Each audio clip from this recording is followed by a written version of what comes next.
Hey everyone, Steven the Salon Guy here, and this video is going to be a number of images that are going to be undercut, disconnected haircuts for 2025. And I know this is a bit of an older haircut. Undercuts were really popular, maybe like 5-6 years ago. And this is something I think that may be making a comeback for this year in 2025, which is a disconnected undercut. Some undercuts are going to be a lot more obvious than others, but pay close attention to how the sides are. So like as the sides are a bit shorter, notice it's not skin fades or anything like that. Maybe like a number, I don't know, 2 guard or something, or 3 guard even. But notice how once it gets up to near the disconnected area where it doesn't look like it's fully blended in, I think that's what's going to be a bit of a trend, to where you do see some disconnection and you say, wait, it doesn't look like it's fully blended, but then the top is just so much longer. That's what's going to be very popular. Here's another example of this being a little bit of a shorter version, and I could see this being really popular for people who have shorter hair, maybe even fine hair, and a lot of these models are blondes, and blondes tend to have more of a finer hair texture. That's where my Beach House, my new sea salt hair powder would work phenomenally well. My tidal wave would work well. My sea salt paste would work well. So you want to really build that thickness into the hair. But what's going to be awesome about this is that because the sides are shorter and somewhat disconnected, it does create that, undercut type of texture.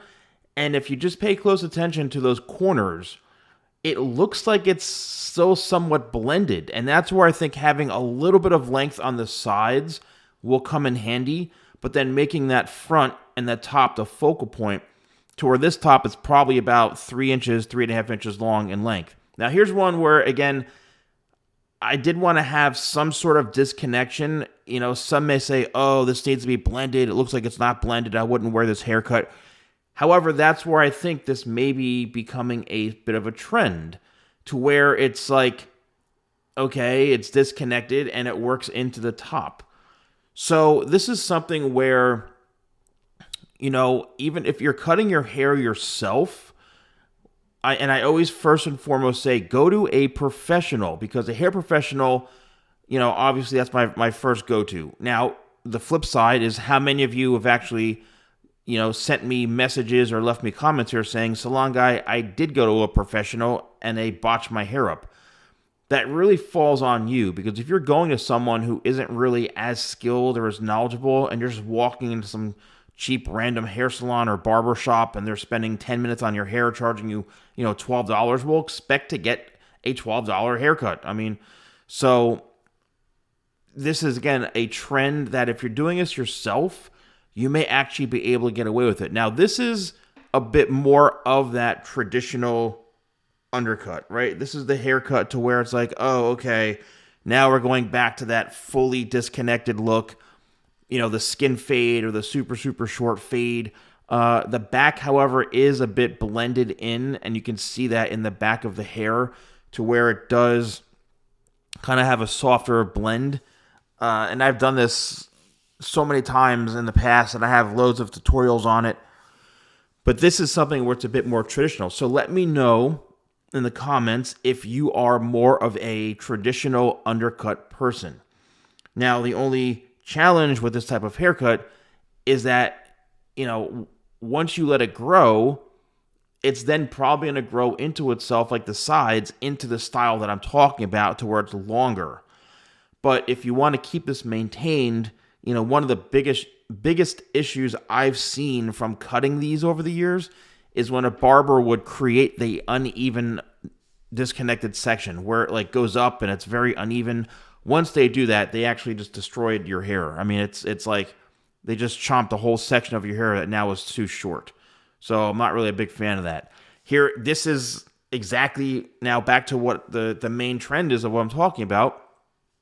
You could see it's a lot shorter on the sides, and then it fades up to where it doesn't look like it's fully disconnected, but it is. Now, some of you may say, oh, the top is a little bit long for me, or some of you may say, oh, I do like the volume and the structure in this. Now, keep in mind, people say, oh, if I have curly hair, coily hair, can I have this look? This is 100% straight hair. So if you have curly hair, you have wavy hair, you're going to have to blow dry it. You're going to have to put that effort in. I have my ceramic ionic round brushes, which are incredible brushes. Then you can use, I would say definitely Tidal Wave as a pre-styler.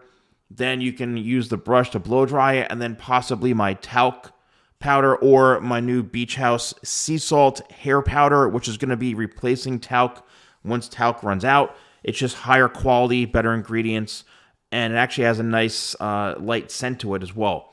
So I would switch over to like Beach House to do this kind of textured look. And if you want some hairspray, then use my Locked Excel, which is going to hold it just a little bit. So this is a bit more of, really it comes down to you, and do you want to have that hair on top, because it is a bit longer.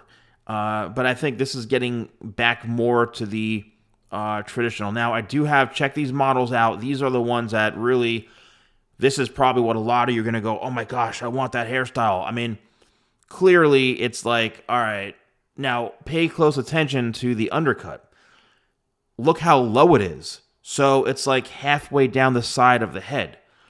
This is what undercuts used to be years and years and years ago, like in like the 80s. Believe it or not, they did exist in like the 80s. They were called like mushroom cuts back then. But would you wear something like this to where the undercut is really, really, really low? Once again, a very like kind of like, whoa, this is unique. This is interesting. All of that, look how long the sides are, right? If you were to pull the top of the hair down, it would probably go past, the tip of the nose, almost to the top lip. So again, this is fully straight hair. It's fine hair, and blondes tend to have more of a fine hair texture. So you also have to be okay with the hair falling in your face a little bit. Now, some of you may be saying, oh, I want my hair to stay back all day, but I want to run my fingers through it. That's counterintuitive. It just doesn't really work that way. You can't have super strong hold, but you want it to feel like there's nothing in your hair. It just doesn't add up. Here is a more shorter version, and notice how, again, now we're going back to the traditional disconnection to where it's up higher in the corners. But look at all that length on top. So I think this is going to be, honestly, a really big hair trend for 2025, to where you're seeing a bit of a disconnection, but it's not like a hardcore, number, a 000 on the sides and all of a sudden a big clump of hair on top, like that one example I showed.